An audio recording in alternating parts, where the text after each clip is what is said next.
Hello, my name is Andreina. And my name is Gabriela, and this is Wicks and Candles, a podcast about two sisters and their obsession with period film. Join us on a trip through palaces and manors, balls and tea parties, and a lot of dresses, carriages, and of course, wicks and candles. In this episode, Far from the Madding Crowd.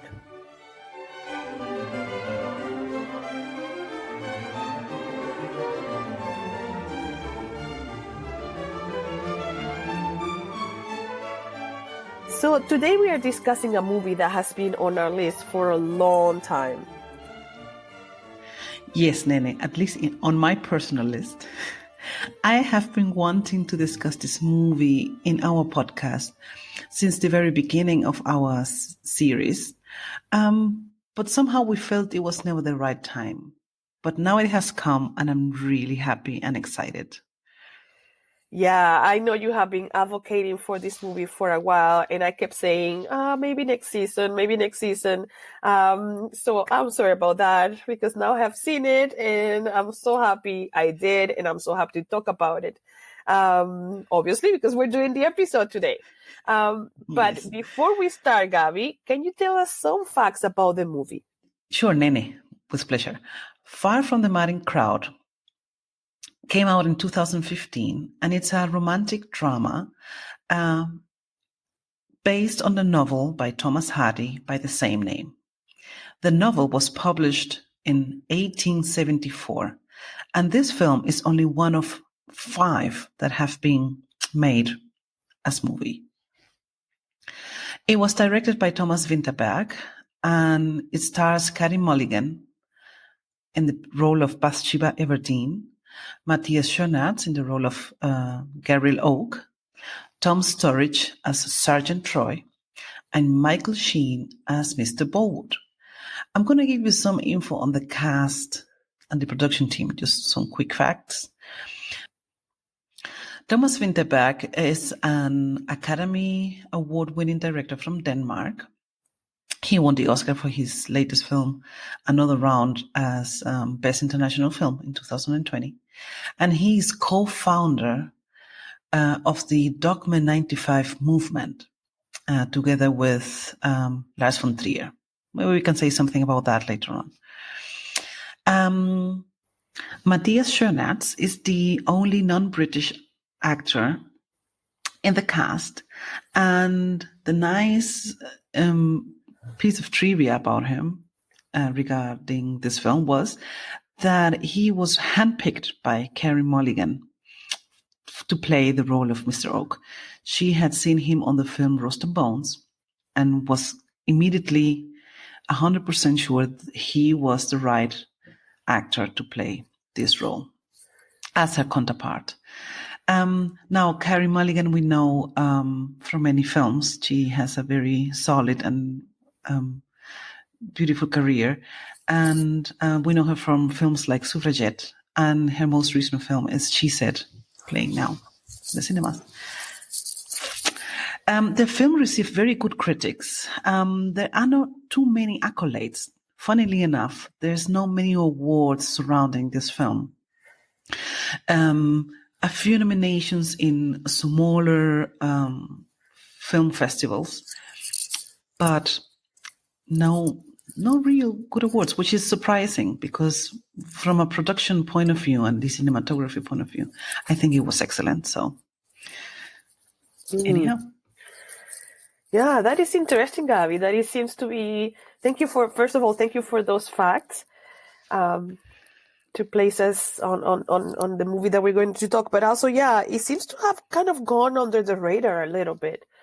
Because if I think of this movie, 2015, it's not one that I remember seeing when it came out. And I'm always on the lookout for any period film. And I don't remember this one being on my radar at all at the time. And it was just because you watched it and you recommended it to me, but I didn't know. It's not one that I went to see on cinemas. So I think it seems to have been kind of like a smaller film.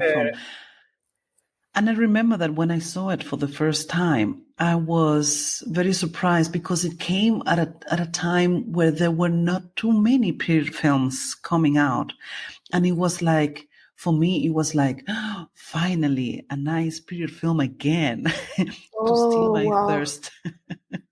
Oh, wow. Yeah. Wow. Yeah, that's interesting. Yeah. It seems to have gone on the radar, but I don't know if that will come up in the discussion, but it might have something to do with promotion more than anything to do with the quality. And quality. Yeah. It could be Exactly. just the promotion of the film, but yeah. Thank you for that, Gabby. So how about some short summary on the plot, Nene? Yeah, thank you, Gabby. Yeah, so I'm going to try to keep this brief as I always try to do. This movie is based on a book, and I believe this script follows the book quite closely. So I'm just going to tell a brief summary. So, Far from the Madding Crowd tells the story of Bathsheba Everdeen, a young but fiercely independent young woman living in the fictional countryside region of Wessex. While working at her aunt's farm, she meets the handsome farmer Gabriel Oak. Not long after, Gabriel proposes to Bathsheba, but she refuses. After a reversal of fortune touches Gabriel and Bathsheba, they become partners at Bathsheba's farm, which she has inherited from her uncle. But Bathsheba, as a lone independent woman, is constantly the object of desire from other men.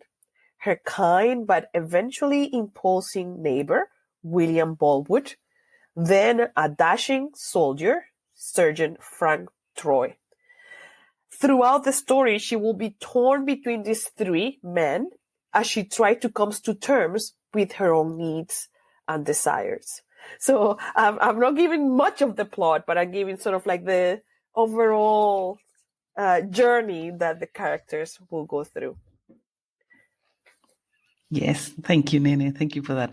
I think it's a well-known story. It's a classic in the British heritage media. So everybody, at least in Britain, they all know the story of Far from the Madding Crowd. Yes. Yeah, I think this is sort of like a canon. I think this is probably a book that is studied in schools. It's one of those books that, while less internationally known, like Jane Austen, which are beloved by international audiences and readers, right? Jane Austen is read by so many international readers. Perhaps this novel is less known, but within Britain, it's very well known. So it's a sort of like a very respected and sort of kind of like sacred story. So, Nene, to start our discussion, we picked a couple of topics. And maybe we can start with one that it's maybe, if not the core, the absolute baseline of the film. We see Bathsheba Everdeen as the main character in this story, and she is therefore the flag of a woman in the countryside in the 19th century. So what do you think? Is this a new perspective on women's role in countryside life in 19th century England? Yeah, thank you, Gabi, for starting the discussion with that question. I have to admit that first of all, I haven't read this novel, so I was unfamiliar, obviously, with the character of Bathsheba Everdeen. But after seeing the film, I have come to love her a lot as a character. And I'm going around a lot before I answer. One of the questions that I always ask myself when I'm watching a period film, maybe unfairly, is how accurate is this to reality, to how things were? Because that helps me place myself in how I feel towards the character. how realistic that was. And that helps me place myself in, how sympathetic I feel towards her or not. So here we have this incredible woman who at the beginning is a very naive young woman, sort of working at her aunt's farm, but who eventually inherits a farm and becomes a landowner herself, like a landowner farm owner herself. So quite powerful. So she's a fascinating character because she's she's a very independent woman.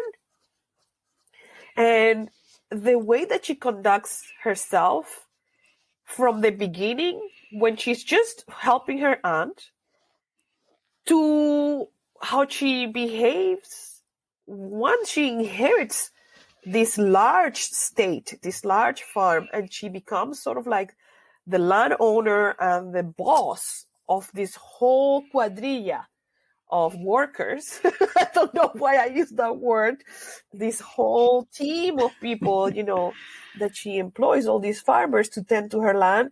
She is remarkable as a character. What I most love about the character of Bathsheba Everdeen is that she's hands-on, in the sense that she's physically involved in the work of tending to the farm. And I found that really fascinating and something that I have not seen in film before. Because either, for the films that we have seen, a lot of Jane Austen adaptations, it seems to be very divided between, the classes. And seeing women work the land is usually on the margins. It's not the people that we're looking at in a lot of period films, because we're in the tea salons, we are in the balls.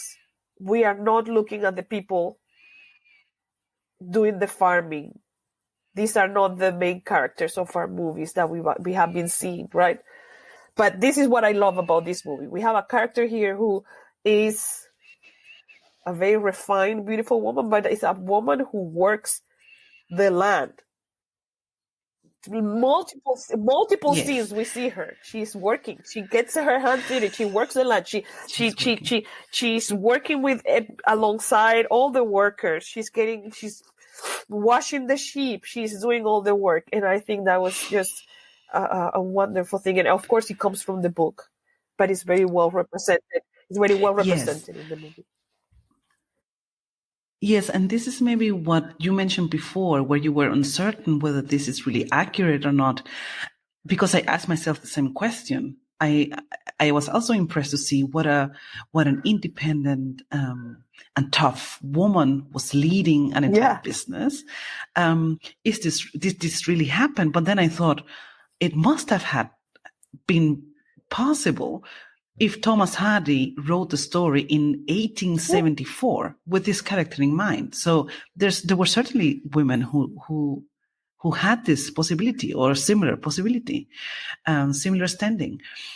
Nene, and I was also fascinated by this strength of Bathsheba leading the farm, because I am a people's leader in my daily work. So I am very fascinating with everything related to leadership. So in the very beginning, there's one scene when she already knows that she inherited the farm, and she goes into the farm and gathers all the workers for a meeting. Yeah. For the first meeting, and she is distributing the wages and just learning the people, and knowing what asking what their job is in the farm and so on.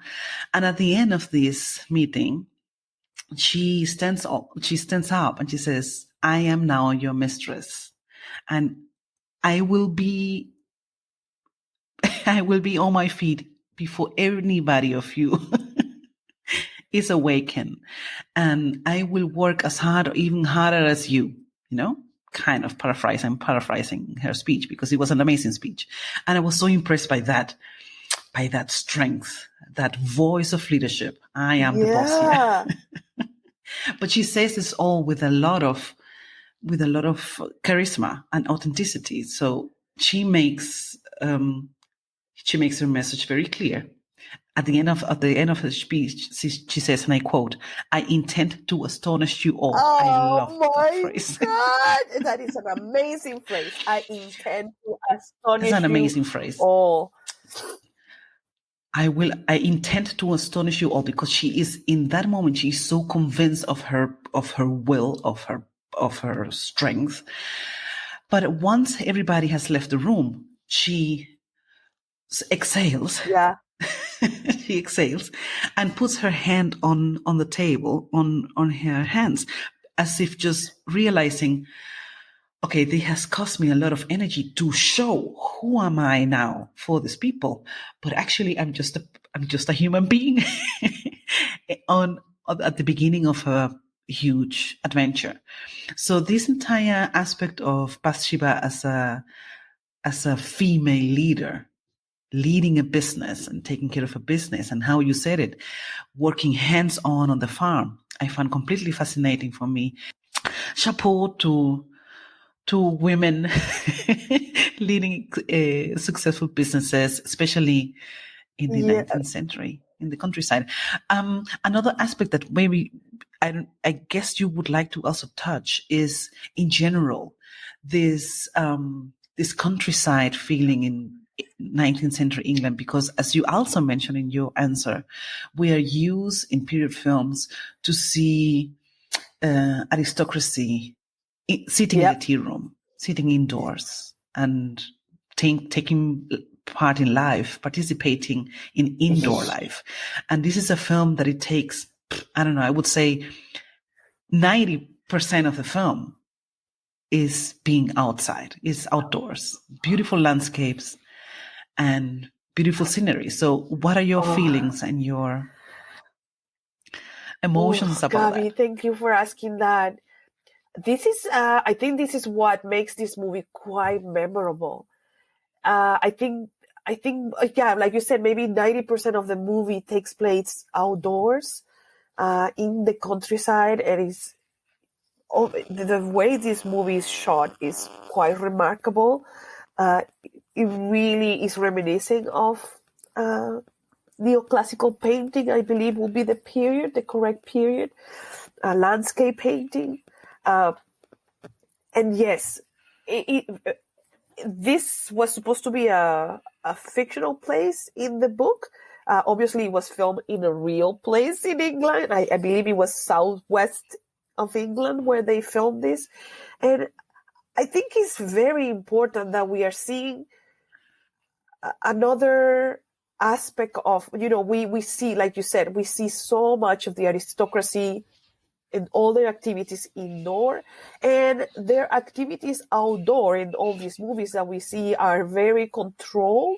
They're picnics, where everything is brought from the inside to the outside, very controlled, or is hunting for the men, something very controlled, or just walks through gardens, which is carefully tended gardens. So it's very controlled nature. And of course, farming is controlling nature as well. But what we see in this movie is the real world. We see what it means, what's feeding this aristocracy. We see what is feeding England in this movie and who's doing this work. There's numerous scenes of Bathsheba tending to the land, like there's one. They all look like paintings. It's extraordinary. But there's one where they're collecting hay, and so they have the rows of hay and the rows of people just with the tools, just cleaning the field. And this is such a timeless image. And I think before we started recording, we were talking about the timelessness that this movie kind of conveys. This could have been a field in 19th century England, 18th century England. 17th century England. There's a timelessness to it. And I think that is very evocative in this movie, and it's very well rendered. And I think, again, this comes from the book. This is, we're moving towards the Industrial Revolution, and we are seeing these lifestyles that people are preserving. I think one of the most fascinating aspects of the story that is portrayed in the story is the shepherds. Gabriel Oak, at the beginning of the movie, is a shepherd. He's a farmer, but he owns sheep. And he has 200 sheep. And in fact, he meets Bathsheba at the very beginning. She's still not a landowner. She's just a young girl. And he says, I have 200 sheep. I'm well placed. And he proposes marriage, and she refuses. Unfortunately, one night, his sheep escape. And as always, we want to say there's spoilers. Please watch the movie before you listen to the podcast, because there's some spoilers coming up. One night, the sheep escape, and unfortunately, he loses his entire flock. And the portrayal of the realities of farming life, the portrayal of the realities of how hard this is very well rendered. And I think it's part of the novel and also the movie. They both honor the people who did this work for centuries. And it's sort of like it was dying, at the end. I'm not sure, but I think he's trying to portray the strength of these people, the knowledge of these people, the traditions that they kept, and the work that they did. And there's numerous scenes where we see people working and knowing what they're doing and moving about the land very efficiently and doing their work. And Bathsheba, as soon as she becomes the owner of the farm, she's very knowledgeable, and she takes the reins of the business. And there's fascinating scenes when they go to kind of like the grain. It's the auction house, the grain auction house, where everybody brings their grain and sells it to the best buyer, to the harvest. Just one after another, fascinating portrayal of what it meant to work the land and what it meant to sell grain. And it's a remarkable movie because of that. I think it's like you're going into those paintings and seeing people moving. Yes. I couldn't agree more, Nene. And of course, it adds a certain romanticism. Yes. Of course. It's all very hands-on. But as you mentioned, every scene is shot so marvelously that these landscapes, they really look like paintings, yeah. And there's one shot in between where they make a little close-up of a snail on the grass with some raindrops, and I found it like such an ode of the production team or of the director to nature. I found it so cute how they blended in a close-up of a snail, just to kind of give you this feeling of you're outside in nature and everything is idyllic. Yeah. A little bit romanticized. 100%. Put in a loving way, not in a mocking way, but in a really like an ode to nature. Yeah, definitely idyllic. I think again, if we think about the context, right? England is moving towards the Industrial Revolution, and who knows, the changes that are happening really fast. Is the 1870s. Yeah, so maybe there's a loss that's happening. So definitely it's idyllic. Definitely it's a bit romanticized. It's funny because they also show how tough it was, like the weather. There's a couple scenes where there's storms and where Gabriel has to go out and risk his life to protect the grain and to protect the harvest. So yeah, it is kind of idealized in a way. It is very idyllic, but also they show the roughness, the how hard it can be, like at the beginning where he loses his flock, sort of like the harsh realities of the land as well. But definitely it's very idyllic, like and I don't think we ever go to the city proper. No, the only scenes we see in the city or in town when she goes sells the grain. Yeah, it's cinematography was definitely breathtaking. Yeah, it's one of the highlights of the movie for sure. It's definitely. And maybe this is the good transition to our next topic, because it is the perfect scenery for a love story, Nene. Yeah, because it's funny, right? That there's this whole context of the, countryside, England, but it could be the whole movie. It could be, this is the topic, but no, it is a love story, a very complex one. Go ahead. Tell us. Why is it so complex? It's so good. I mean, obviously this book is probably a masterpiece. It's a classic. We haven't read it, but for obvious reason, he has endured in the imagination of the British people, right? So the movie presents, to me, this is when I saw it, I kind of understood that the movie is about love, but it is very specific. It's like a study of love. And I think when I saw it, I saw, okay, there's 3 kinds of love that are presented in the film. So Bathsheba is this young woman who grows into just a slightly older woman, more responsible, and she has decided that she doesn't want to get married.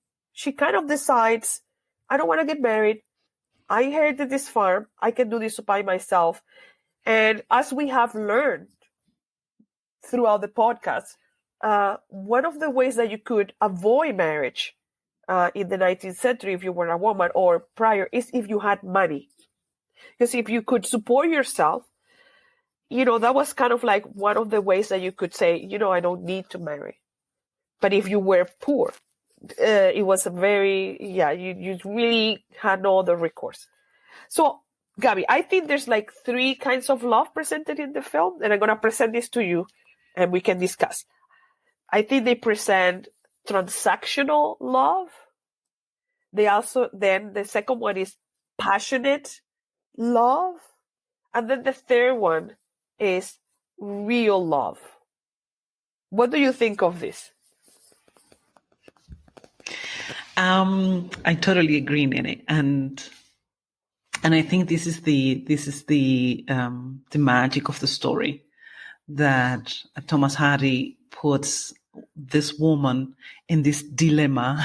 It's even a trilemma of having to read her own soul and find out for herself, is she open for a transactional relationship? Does she just need passion, like very bodily driven love? Or is she open? Can she really open her heart for real love? I absolutely agree with your classification. And we can see her struggle. We can see her struggle a lot. At the very beginning, you have mentioned this already in your introduction. She is proposed to marry by Farmer Oak. Farmer Oak approaches her because he already knows that he already liked her, and he has the courage to approach her and ask her to marry him. And she was very determined. He said, I like saying, I don't believe in marriage and I don't want to be married because I don't like this imagination of being kind of trapped in marriage. That's pretty much what she says. And she refuses. So then we see this evolvement, that she has to really redefine her opinion about that throughout the film. And this struggle, this inner struggle that she has confronted with each of the men who portray transactional love or passionate love or real love, the struggle is so well represented by the character and, of course, by the performance of Carey Mulligan. So I don't know. I would like to kind of go shortly into each. Yeah. So okay. So let's go into it. So I'm not counting the first marriage proposal in these three. So the storylines goes that she's very young. Farmer Oak is well placed to ask for her hand because he has 200 sheep, and he said, I can take care of you. But he really likes her, but she refuses. She refuses under these terms. It's like, no, I don't need a man. I'm fine as I am, and she refuses this marriage proposal. A while later, the fortunes are reversed, switch. He loses all his money. He loses his entire flock. She inherits a farm and she hires him. Now he's just a worker under her. He's no longer a landowner and a farm owner himself. He's just an employee. So already we see the power dynamic change. So the one that I'm calling transactional is once she becomes a landowner, she meets her neighbor, Mr. Baldwood. Mr. Baldwood. Who's played by Michael Sheen. And it's funny because she sees him first at the auction, at the grain auction house, and then just playfully with her companion, her helper, she decides to, I don't know, for playfulness, they decide to send him an anonymous Valentine.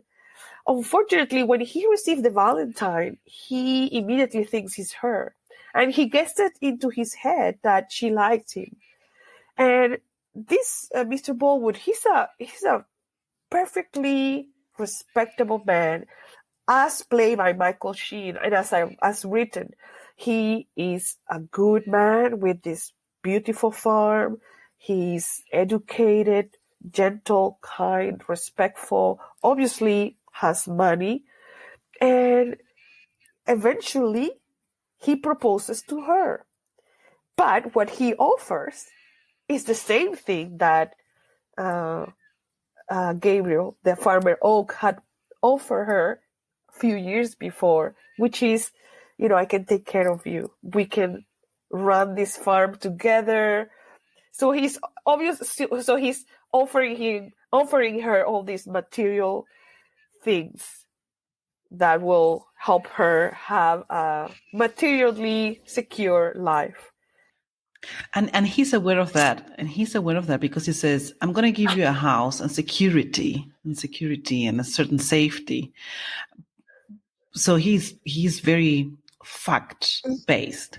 He is not talking about a partnership, a love relationship. He is saying, if you marry me, we have a partnership. You give me just the fact that I have a wife, and I give you the safety net of being financially. And for her, safe. It makes no sense because she already has her own farm and she already has her own team. And even there's a few hints that her farm is not doing that great. But anyway, she's like, this doesn't work for me. So she refuses him. She doesn't give him an answer, I think. Like no. Then we have the subplot of this young, it's fascinating. We have this young soldier whose heart is broken. There's a miscommunication. He's to marry a young, beautiful girl from the countryside. And unfortunately, there's a misunderstanding. And they go to different churches. And they don't find out. They never talk, like it happens in these 19th century novels. And he's heartbroken. She becomes destitute, poor, begging for food, and he becomes heartbroken and just very in pain. And one day he shows up at Bathsheba's farm, and she goes to ask him, "Can you leave? You are disrupting. You're not working." He is played by Tom Sturridge.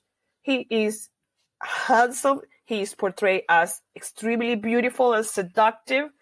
And here comes passionate love. And again, please watch the movie before you listen, because there's spoilers coming. Bathsheba has never been with anybody. She doesn't know love because she has decided that she doesn't want any. Unfortunately, well, Unfortunately, Sergeant Troy shows up and he says, "Come see me in the woods tonight." She just came to tell him as the boss, "Please leave my farm." But he turns the thing around and he says, "You come see me in the woods tonight." And I was so surprised. She did go. She went. Okay, we're going to talk about this later on. She went. And then she went. And he's dashing. He's beautiful. He's a soldier. But we can see, the audience can see that this man is no good. We can see that this man is dangerous. We can see that this man is deceitful. We know that this man means trouble. However, at that moment, we understand that Bathsheba, despite her knowledge and her boss-like status, like, she's the leader. But in love, she knows nothing. Therefore, she's naive and vulnerable. She goes to the woods. Should we talk about this, Kevin? Go ahead, because I have a piece of trivia on that scene. The soldier, who is a red coat, he takes his sword and he says, "Don't move," to her. And then he proceeds to do this whole sword demonstration around her. And she's not supposed to move. She's not supposed to flinch. And she does it. She stands her ground. And then he kisses her. Not only that, he goes all in. He goes all in. He goes all in. He nearly goes all in, and she melts. You know, he seduces her in the most classic 19th century way, which is, you know, through sex. Like, she's supposed to be quote unquote innocent, and he's gonna take advantage of her, and that he does. So here we have the passion. She falls head over heel. She falls head over heel for this man, to the point that they marry. She marries him. Yes, exactly. But hold on. Before we rush into the marriage, I have a piece of trivia on that scene. I saw an interview, and it's also well spread. If you look for the facts on this film, it's also well spread on the internet. This scene is a little bit different than how it's portrayed in the book and also in the previous films.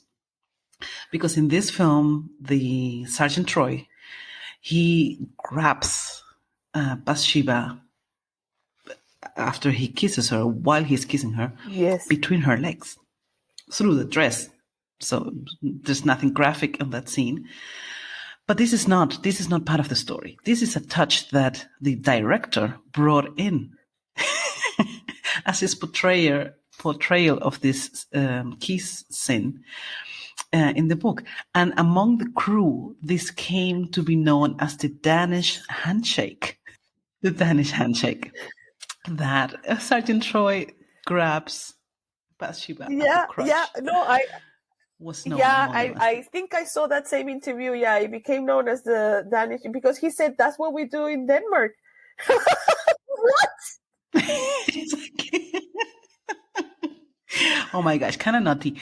But anyhow, and this is something that for me, I struggle with this part of the story, with this third of the story, because someone who was so tough, and you have the impression that she is so self-assured, that she falls for Sergeant Troy, that he finds her weakest link in the passion. Yeah. But anyhow, it's maybe an evolution of her own character, of Yeah. her own soul. She has to find this out. She has to go Okay, I through have two it, maybe. comments about that. My first comment is that I think because human beings, women, we are so multidimensional. We can be very self-assured in one aspect of our lives and be completely vulnerable in others. So for me, is as a storytelling, as something, as in terms of believability. Oh gosh, our English is credibility. Yeah, well, yeah, that our English is failing us because it's late. In terms of believing that this could happen, for me, it's very possible that you have a woman that can be very self-assured in some respect, like she's the leader, but she has no experience whatsoever with love, physical love, and therefore she's going to be more vulnerable to what he did, which was truly seduce her. Like, he didn't respect her at all. Like, he went for it, and you know, and took advantage of her, like 100%. Was this conveyed in the best way in the movie? I don't think so. I think it was a bit rushed, and therefore it makes it less believable because it felt a little. Okay. I think perhaps in the book you can probably see it better than in the movie. I think in the movie it feels a little out of character, just because how fast it's happened, I think. But anyway, yeah. But that's the passion. Let's give it credit. Yeah. So that's the passion. Yeah, so and then the third kind of love is what I called real love. And again, please watch the movie before you listen. There's a whole lot of drama that happens with after she marries this man. Like, immediately Sergeant Troy shows himself to be useless. He knows nothing about farming. He spends money. He does nothing. He's just, drinking and partying and asking her for money. So very quickly we can see that this marriage is doomed. And it ends really badly. He ends really badly. He actually tries to commit suicide. Sorry, I have to use the right. He gambles all the money on the farm. He says, exactly. He ruins the farm. He nearly ruins the farm, and he tries to die by suicide because he tries to die by suicide because he figures out that the woman he was supposed to marry at the beginning dies.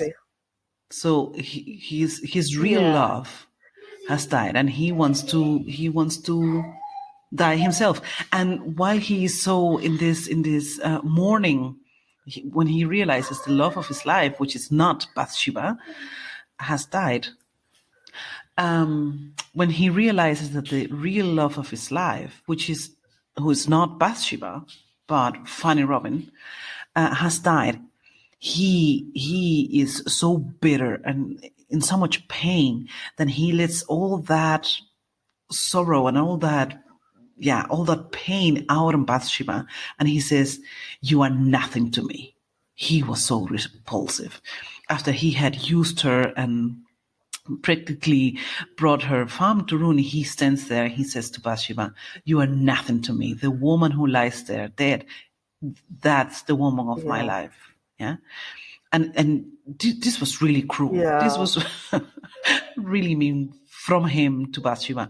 And that's when he tries to commit suicide. Yeah, so it's a really dramatic ending for this section, for this love story, which is the passionate love story.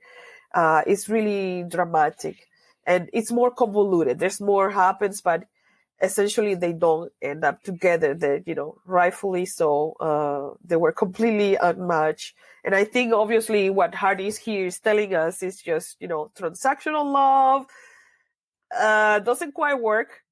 This passionate love, might be fun for a little while. It's also not the thing that you need, because it doesn't end well.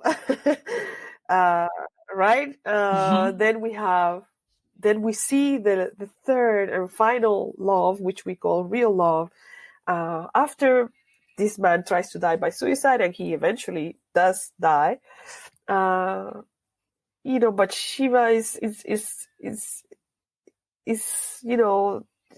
kind of like almost ruined financially, and she's really lost. She's really lost her innocence too, after this terrible experience with this husband, this useless husband. And real love comes in the form of her long-term partner, Gabriel Oak, the farmer, who has been at her side, working on that farm, protecting that farm, taking care of that farm, being efficient and a good worker, loyal. He decides to leave. He says, "You're on your feet. You are now good to go. Like, I help you. Now I'm going to go and look for my own fortune." And she realizes that he's the one. It's very classic, but it's very rewarding. And it's very rewarding. Yes. And she actually has to go after him. And she realizes, I cannot let this man go. This is my only chance. And they do meet, and they do, end up together. But what is important here is that out of the three, this is, as we always kind of have concluded in the discussions of all of these movies, what women are looking for is partnership, is equality in love. They have been sort of brought down to the same level by life, hardship, tragedy, death. Now they're kind of like equals in every respect. Now they can meet. Now they can love each other. Yes. Nene, and I think even though while watching the film, or if you know the book or whatever, you can kind of imagine what happens at the end. Throughout the entire story, of course, there's many important and key moments for both Gabriel Oak and Bathsheba that they share together. Yeah, all this hardship that they go through and that they master together. That that they actually love each other. So it's kind of a little bit predictable. Yes, but I think the winning of this version of this adaptation is how they really portray these two characters and the chemistry between the actors. Because I fell in love with Gabriel Oak from scene one. I would have accepted his marriage proposal like right away after the first 20 minutes when he brought the lamb. I said, "What are you waiting for? Let's make up a date. You have me." Totally. Because for me, he was well educated. He was respectful. And he saw the strength and the personality of Bathsheba, something that Mr. Bolwood in his transactional role, he didn't see her as a person, or he didn't know her. He just needed a wife. He just wanted a wife. And Gabriel Oak saw through her. He saw her strength. He saw her personality, and he loved her character. This strong will. He was attracted to that right away. And he's very subtle and very respectful, but he was also not turning himself down. He was also very proud. He also stood up to his values throughout the entire story and throughout the entire time together. Even at the very end, when she comes and after him and begs him not to leave, he has a nice revenge and say, "You have been too stubborn all the time, and you wouldn't marry." And she still tries to make it like, well, there's like kind of a play like a power play between them. Who's going to ask whom to marry? And at the end, he stands by it and he says, I'm going to do it my way. And either you like it or not, but I'm not going to change my values for that. And all this, his character, maybe is a typical romantic character. I don't know. But I think it was very well portrayed and also very well written. It's also very believable because he also has his weaknesses that make him really so lovable. Oh gosh. Yeah, I agree with you that from the beginning, wow, he was the one. But I think we are made to understand that she's too blind to it. That she had to go through all these 3 types of love to understand it. Like we, the audience, understand that this is the one, but she doesn't. So she had to evolve to be able to see that this is what she needs, but she had no experience whatsoever, so she had to discover it throughout. Yeah, but of course, throughout the movie, we see that this is the couple that's meant to be. They have many intimate moments that are really beautiful. There's a scene where the classic scene where he helps her sharpen a knife, and he stands behind her. It's like, oh, come on. Yeah, totally. Pretty sexy. That was a little bit cliche. But, you get those little scenes where, it's a bit cliche, but there's another very, very important, beautiful scene when they're washing the sheep. I'm not entirely sure what the purpose of that is, but it's very idyllic, and it's probably something that has been done for thousands of years. And I think it's probably an important scene in the book, and it's an important scene in the movie where it's sort of like a ritual as well. Everybody's kind of gathered, and they have this pond where they carry the sheep one by one in the water, and they need kind of like people throughout a line kind of moving the sheep along. So they go in the water and they get them out, and basically the whole, all the farmers, all the people are there, and they say, I bet that Bathsheba, I bet the missus won't go into the water. And Gabriel Oak is in the water with the others, and she says, oh, just watch me. And she actually goes in the pond to help, the washing of the sheep. And, we see her that she's being hands-on, and she's working side by side with Gabriel again. So they have numerous scenes where they are. Yes, they share a lot of moments where they're being their authentic selves, which is just people who are not afraid to work hard, who are very level-headed, who, have what it takes to run this. I mean, to be a farm owner, you have a different kind of perspective on life 100% of the time. Yeah, so we have lots of hints that this is the man for her. It's not a surprise. Yes. But I think it's not a surprise. But I think still they made it. They created the moments very well, and the final scene when they finally declared to each other, yes, okay, we are prepared to be together, is wonderfully done. Your heart also opens. I got very emotional with that scene. I completely felt the magnetism between them and this culminating moment when they finally kiss. I think it was very, very, very well done.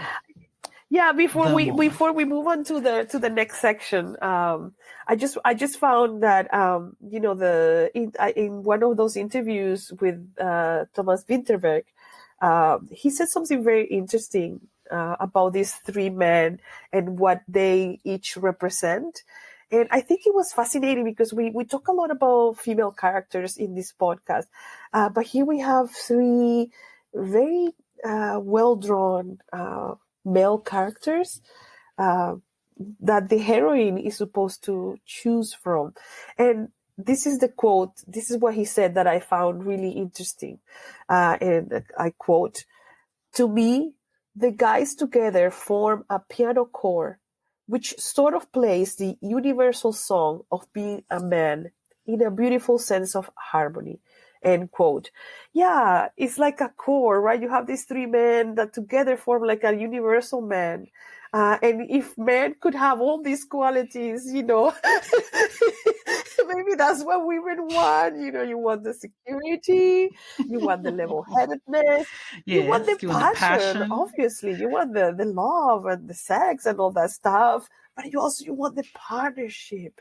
You want the equality. And somebody who will love you for who you are, your authentic self, who will respect you as a human, as an entire, whole, three-dimensional human being. Yes, and it's a very good. I'm very happy that you brought in this quote, Nini, because these kinds of rounds up our discussion. It is difficult to choose between either. It is difficult. This is maybe why she had a dilemma, because ideally you have to ideally you want the core, right? You want it all. Yes. Very good, very good. Yeah. So Gabi, should we now go into our wicks and candles quiz before we close? Yes, all please. Right. I think I'm gonna have a hard time with this one. Okay. So starting on season 3, we have introduced a new section, which is the Wicks and Candles quiz. So we have 4 questions that each of us are going to answer. And that's just going to give us more perspectives into the movie. So we have 4 questions. So the first one is, what is your sweaty wig? Which means one thing you didn't like about the movie. So Gabi, what is your sweaty wig for this movie? Nene, I thought about this already watching the film. And my sweaty wig is definitely Sergeant Troy and what he represents.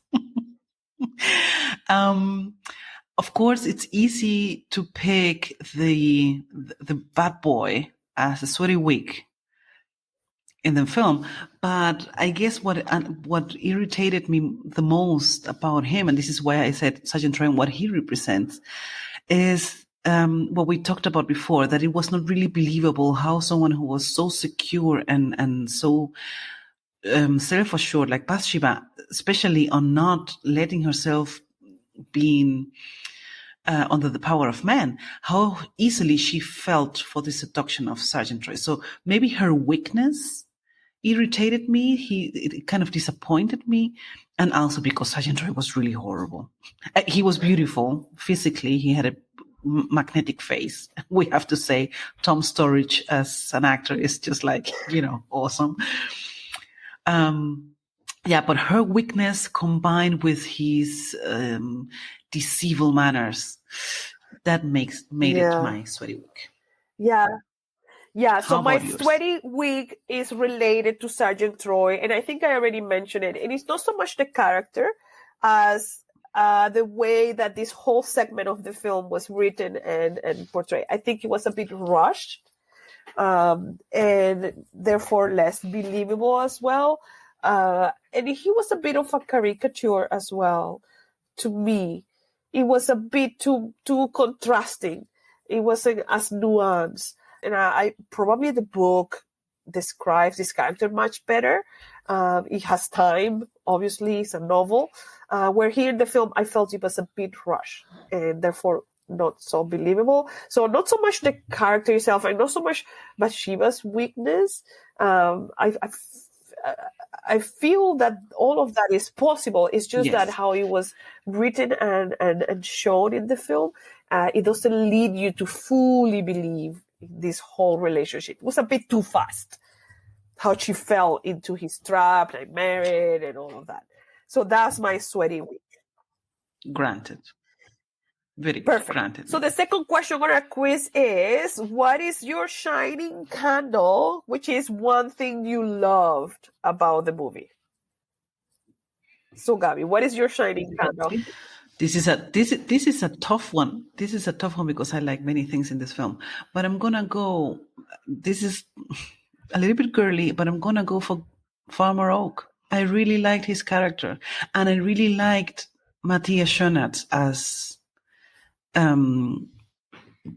the actor, because his gestures in his face, they gave so much of what he was feeling or thinking, mostly thinking in the scenes. That for me, he was a total win for the film. As I said, I really like the character because it was not flat. It was not the full perfect Prince Charming kind of character. He was very down to earth and very hands on. So he was a very relatable character. And coupled with the performance of Matthias Schoenaerts, who, as I don't know, his face, his gesture was really captivating. So that was my shining candle. I'm very excited to hear what is your shining candle name. Thank you, Gabby. My shining candle is the portrayal of Bathsheba Everdeen, the character of Bathsheba Everdeen. And this is combined with Carey Mulligan's performance. You love Matthias Schoenaerts' performance. I love Carey Mulligan's performance. I love her in everything she's done. And I recently went to see She Said, where she plays one of the New York Times journalists who broke the Harvey Weinstein story in 2017. And I was just mesmerized. I just adore her. Basically, every Carey Mulligan movie I can watch just because of her. So why do I love this character? There's something called the exceptional girl trope that some fashion historians on YouTube have been exploring, and some sort of period film commentators have been talking about, that when they pointed out that trope, it dawned on me that it had bothered me as well. And what is the exceptional girl trope, or the exceptional girl sort of phenomenon? You have a period film, and then your heroine, she's smarter than all the other girls of her time. And you show this through the way she wears her hair. Maybe she's going to wear, instead of wearing the period appropriate hairdo, she's going to wear her hair down. Instead of wearing the period appropriate dress, she's going to wear more simple dresses because she cannot be bothered to wear the proper fashion. Karolina Zebrowska is one of the fashion historians that I love on YouTube, and I believe she has a video about her.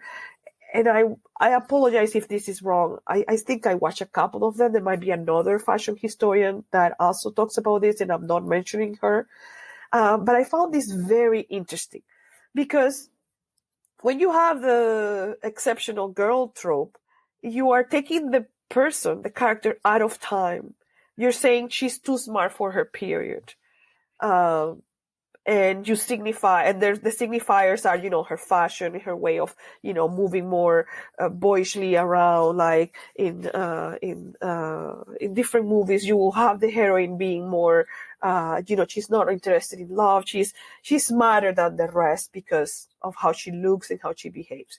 And what I love about this character, Bathsheba Everdeen, is that she's a strong, and I don't want to, I don't want strong. She's an independent, well-spoken, well-educated, smart woman who knows her place and shows it without fear. But at no moment she's out of her time. She is a woman of her time. And I think Carey Mulligan portrays a woman of her time very well. She's working in the fields. She's, doing physically demanding jobs, but she never looks like a modern woman. as some period films try to kind of do with this exceptional girl who is our heroine so that we can identify with her easily.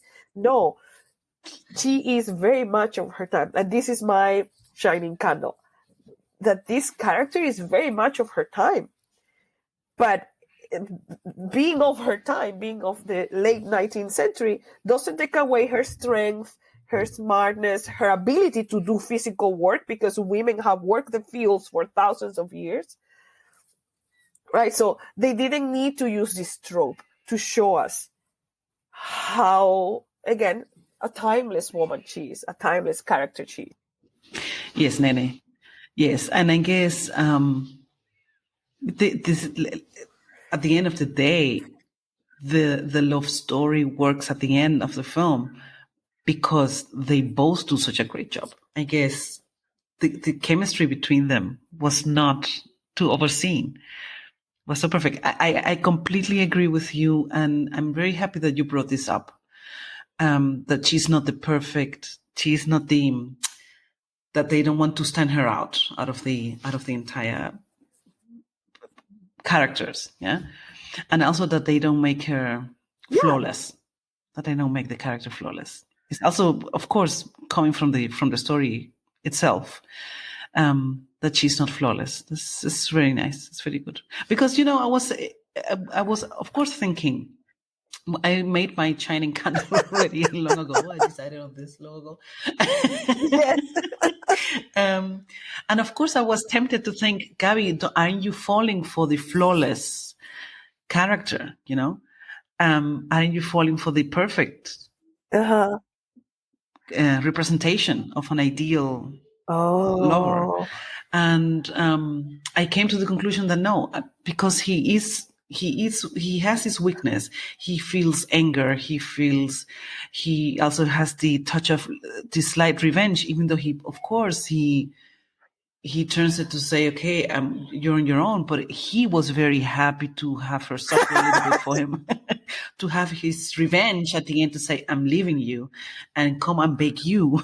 You have to come and beg me. So there we see many aspects of his character where you see that he is a human being after all, and he has his weaknesses as well.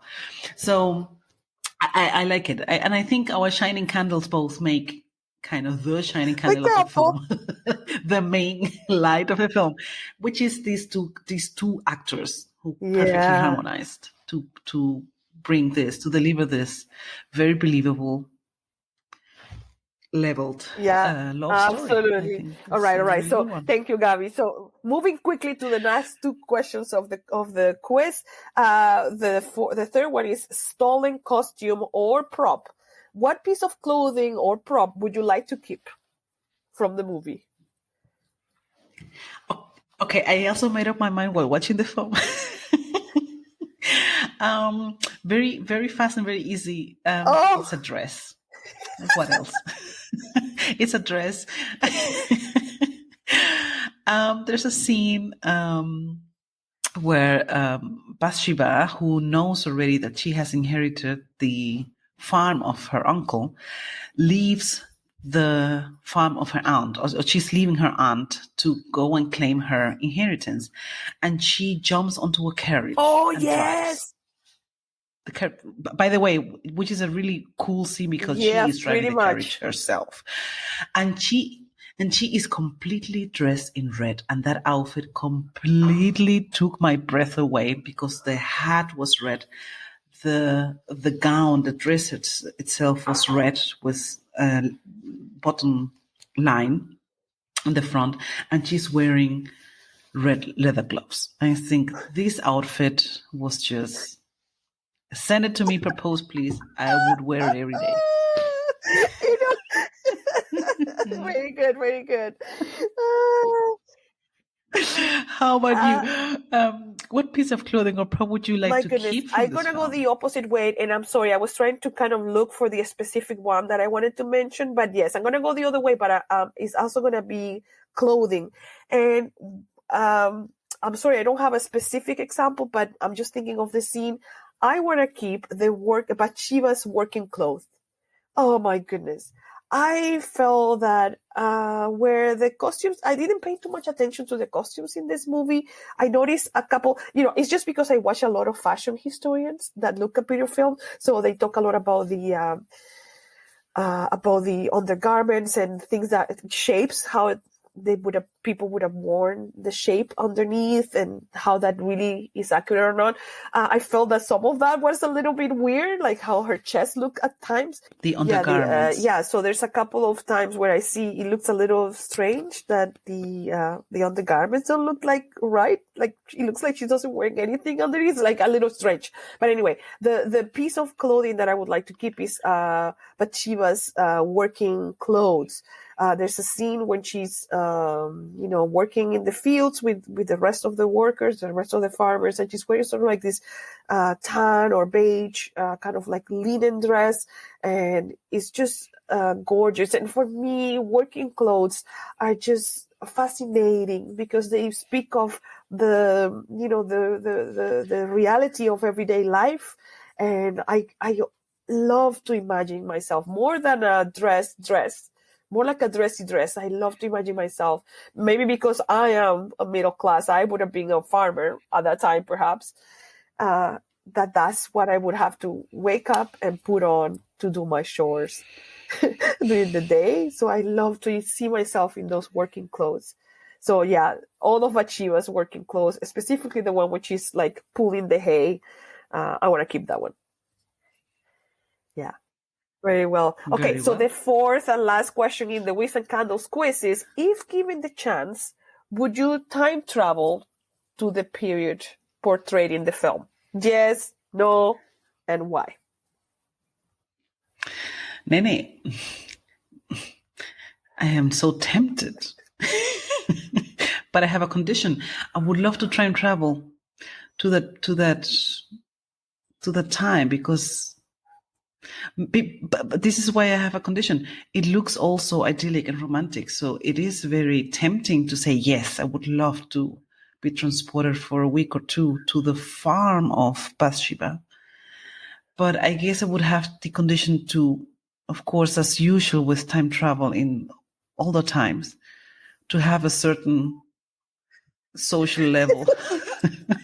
I guess I wouldn't have liked to be completely put in that time like the woman who fell into despair. Yeah. I would love to try and travel, but to be like either Bathsheba, to have the stand of Bathsheba or her helper. She has a very cool ally in her farm, her right hand, Liddy, her helper Liddy, and she relies so much on Liddy, and Liddy is such a good support for her in all her decisions. So if I could come to that time and at least have the level of Liddy, I would say yes. I would time travel to 19th century countryside. Wow, great answer. How about you? Great answer, because I was like, yes, take me back. I want to be in the countryside. I want to see the sky. I want to see the sheep. I want to see the green. I want all of that. I wanted to smell that air. I wanted to walk those fields. I wanted to experience that nature. I wanted to experience that cusp of time where that was ending.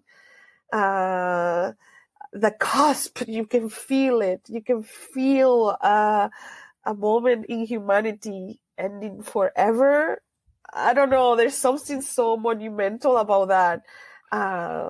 Something that is never going to come back. But I wonder, should I go back as a man? Should I go back like as Oak? As a man who can deal with this, with the harshness of this? Or if I go back as a woman, for sure, I will have to be at least Bathsheba's helper, because, it was hard. It was a hard life. It was a hard life. It was a hard life. I guess this is the difficulty for a question with the time travel, that I guess whatever in the timeline that we go back as a woman, you had it hard. But you know what? You had hard cards in life. What? I'm gonna maybe, and here we're gonna show perhaps our either ignorance or wishful thinking about the past. I think lower classes in Europe had more freedom in love than the upper classes and the aristocracy. So if we go back to 1870s countryside England, and I'm like a milk girl, like I work with cows and stuff, maybe I can marry a shepherd, a cute boy who has his little sheep, and we have lots of babies, and maybe we're gonna be quite happy, because I don't have to think about my status. I can, find a good partner so that we can live together and run our farm together. So perhaps, this is perhaps it's an easier decision than going to a town, like going to London and being like a well-to-do lady. Like I can see myself being this milk girl and, living a very simple life, singing songs in the evenings and having my babies in the, a very simple life. And again, the word idyllic, because I am sure that was a harsh life, but I'm sure people were also happy. Happiness was possible at all periods of humanity, Yes. right? All periods of life. So I'm thinking if I can marry my shepherd and we have no worries about status, but only worry about, we have a good little farm and we can make a living. It's probably a pretty good, life. Like if you have your person that you love, Nene, like if you can find your love. Yes, Nene, I think your your perspective is so good that I guess I would like them to come with Can you. you imagine? And we're sisters, and we go and we work on the field. Yeah, totally. I agree. If we can marry if we are able to, like, not the girl who was completely destitute, that poor girl, she died. Poor girl, she of died hunger and cold, hunger and weakness and sickness. Right? Because, but yeah, exactly. So you were always on the verge of having precarious a very situation. Yeah, but I think if you are life. a country person, your life, your hopes and desires, especially because I think I can relate very well to what you're saying, because if you know that you're a milk girl and that's your job and that's your life, of course these people knew, okay, I'm a farmer and I live in the countryside and whatever, and it's not that they would settle for something, for an easy life, but they would be content. They wouldn't have all this, all this pressure of performing to get somewhere else or better. Certainly some people wanted to strive for a better life, but they had less worries. They had much. Of course. They had less what worries happens? It's getting long, but because it's getting philosophical. What happens if, yes, you're born as a milk girl, you're working on your dad is a dairy farmer, and your job is to do this and marry another farmer. But what if God or the universe has given you a spirit like Jane Eyre, where you want to see beyond the horizon, right? And that's so hard because you were supposed to be content. You were not supposed to imagine anything. You had no models. Yeah. But anyway, so we're going beyond. But we are to be ambitious. This is a tricky question. Yeah. But anyhow, but if you go as a milk girl back to 19th century, I guess you would have a nice life. I guess I would be very curious. I will have my little house, and I marry my shepherd husband, and I make the bread, and you will have my a little cottage, and and I'm sure, and they had more freedom. I think they did have more freedom for love, like if they were lucky, right? If this man was respectful as well, right? Anyway, well. Very well. Okay, so now we have gone through our quiz. To wrap our discussion, which has gone long, let's do our wicks and candles rating. So in previous seasons, we have never explained it, but we are going to do so now. It's an overall rating from 1 to 10, where 1 is a very sweaty wig, and 10 is all the wicks and candles. So, Gabi, how many wicks and candles do you give Far from the Madding Crowd by Thomas Vinterberg? I struggle to decide on my rating, Nene, because I'm not spontaneously jumping onto a 10, even though I love this film. And when I watched it for the first time many years ago, it was like the first glass of water that I had after being very thirsty, because I hadn't seen such a good and nice and beautifully done period film in such a long time. And now that I watched it for the second time, I was a little bit more, I'm going to say, a little bit more leveled. A little bit more leveled. So I guess I'm going to go for an 8. I'm going to go for an 8 because the story is beautiful. As I said, the main characters and their love relationship is so relatable, so believable. The both actors were so amazing. They made out the film at the end. And visually, it's also so beautiful.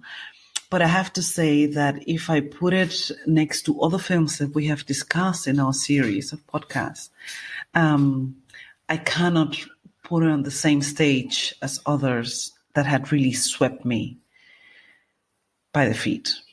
Yeah. So I'm going to go for an 8. That's a great rating and a great explanation. Thank you, Gabi.